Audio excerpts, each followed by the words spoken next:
खिसियारी Congress EVM नोचे। Lok Sabha चुनाव से पहले पार्टी ने फिर अलापा पुराना राग। वर्ष 2014 के लोकसभा चुनाव से ही कांग्रेस ने परंपरा स्थापित कर रखी है कि उसके नेता पराजय का ठीकरा ईवीएम के सिर पर फोड़ते हैं। बुधवार को वरिष्ठ नेता दिग्विजय सिंह भोपाल में प्रकट हुए और सभी चुनाव में कांग्रेस की पराजय के लिए ईवीएम को जिम्मेदार ठहराया है। उन्होंने वही आरोप दोहराया जो 2014 से लगाते आ रहे हैं कि मशीन के सॉफ्टवेयर को हैक किया जा सकता है। लोकसभा चुनाव 2024 से केवल 4 महीने पहले मध्य प्रदेश, छत्तीसगढ़ और राजस्थान के विधानसभा चुनाव में पार्टी के पूरे तंत्र को सुनकर देने वाली पराजय के बाद उम्मीद जताई जा रही है कि कांग्रेस नेतृत्व लोकसभा चुनाव के लिए मैदान में उतरने से पूर्व गहरे आत्मचिंतन में डूबकर अपनी कमजोरियां तलाशेगा, पर अब इसके आसार छिड़ नजर आने लगे हैं। वर्ष 2014 के लोकसभा चुनाव से ही कांग्रेस ने परंपरा स्थापित कर रखी है कि उसके नेता पराजय का ठीकरा ईवीएम के सिर पर फोड़ते हैं।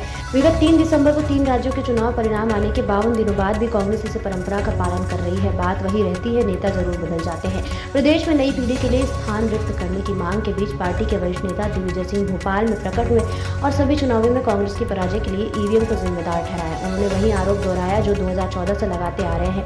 दिलचस्प तथ्य यह है कि इसी विधानसभा चुनाव में दिग्विजय सिंह के पुत्र जयवर्धन सिंह कांग्रेस विधायक के रूप में निर्वाचित हुए हैं। ऐसे में उनके विरोधाभासी आरोप पर भाजपा के अलावा स्वयं कांग्रेस कार्यकर्ता भी मनोविनोद कर रहे हैं। कांग्रेस कार्यकर्ता हतप्रभ है कि पार्टी का शीर्ष नेतृत्व पराजय के वास्तविक कारणों की पहचान करने के बजाय ईवीएम में धांधली का पुराना राग अलाप रहा है। इससे लोकसभा चुनाव को लेकर रही बची उम्मीद भी धूमिल होने लगी है। वस्तुतः वर्ष 2014 के लोकसभा चुनाव में मोदी लहर से प्रेरित चुनाव परिणाम आने के बाद जब कांग्रेस ने पहली बार ईवीएम के जरिए धांधली का आरोप लगाया था, तब उससे काफी सनसनी फैली थी। यद्यपि बाद में देश दुनिया के सॉफ्टवेयर विशेषज्ञों द्वारा इसकी गुंजाइश सिरे से नकार दिए जाने के बाद आम मतदाता इसे राजनीतिक आरोप मानने लगे। इसके बावजूद कांग्रेस ने हर चुनाव में यह आरोप लगाना जारी रखा। यह अलग बात है कि अब कांग्रेस कार्यकर्ता भी इससे गंभीरता से नहीं लेते हैं।